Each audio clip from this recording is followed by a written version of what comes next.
शत्रुदेव की जय।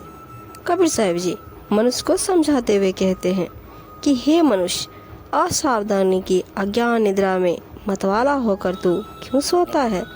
जाग जा, जाग जा, उठ, जाग जा। यह समझ ले कि संसार में तेरे कोई काम नहीं आएगा, अर्थात तेरा उद्धार नहीं करेगा। तू विनम्र होकर शत्रु के चरणों में लग जा, वहीं से तेरा कल्याण कार्य बनेगा। यह मनुष्य शरीर एक उत्तम एवं अनमोल चोला है, जिससे भजन साधना करके परम सुख शांति प्राप्त होती है, परंतु मूर्ख मनुष्य इसका महत्व न समझकर इसमें विषय वासनाओं के दाग पर दाग लगाता चला जाता है। इस संसार में मात्र 2 दिन जीवन निर्वाह करना है।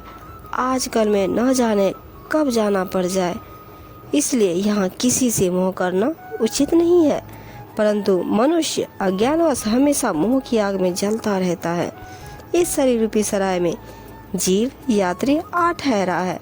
वह इसमें स्थायी रूप से रहने एवं इसे अपना बनाने की बुद्धि लगाता है और सब कुछ को अपना बनाने की बात सोचता है। यह शरीर तो रैन बसेरा है, इसमें थोड़े समय के लिए पड़ाव कर ले, फिर जिस रैन बसेरे में रात को रुककर दिन होने पर चल देते हैं, वैसे ही तुझे शीघ्र चल देना है।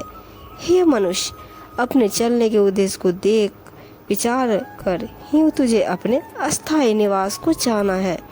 संसार के ये लोग विषयों के रस में डूबे मत वाले हैं। देखो, समझो और गहराई से विचार करो। सारे विषय विषय तुल्य और बड़े दुखदायी हैं।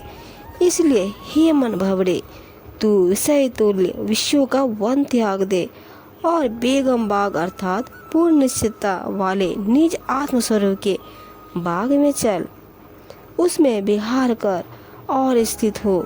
वह सभी चिंताओं से रहित है। तू अपने चित्त पर अनेक प्रकार के पाप कर्मों की कैंचुले चढ़ाकर ज्ञानवान मनुष्य विषैला नाग हो गया है, जो अपना अविनाशी आत्मस्वरूप सुख का सागर है। उसे समझकर तूने उसमें प्रवेश नहीं किया और उसमें लीन होकर स्थित नहीं हुआ।